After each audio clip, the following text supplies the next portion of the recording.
Estamos aqui começando mais um Tecnopolítica. É um podcast que discute a relação entre tecnologia e política.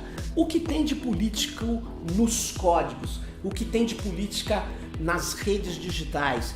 A ideia aqui é desvendar essas implicações da política na tecnologia e da tecnologia na política.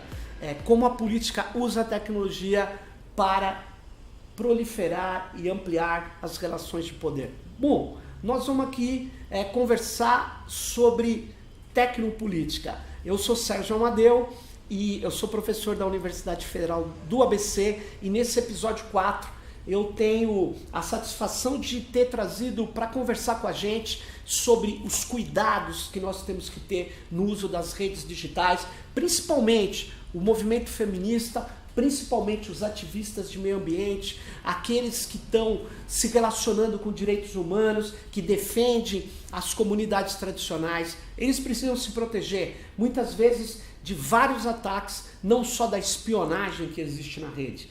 E para falar disso, eu tenho o prazer de ter trazido a Gabi Jones. A Gabi, ela é uma ativista, apesar de nova, que já tem um tempo aí na luta por garantir a segurança e os cuidados das pessoas nas redes.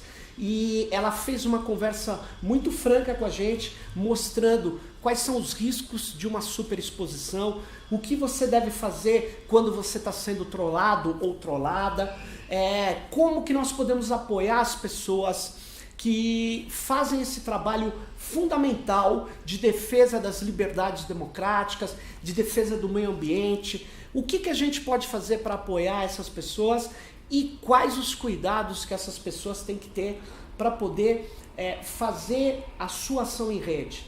É melhor ficar escondido? É melhor aparecer? Ou cada um tem um papel na rede? E como nós podemos nos comportar? Quais são os riscos que a gente tem que enfrentar?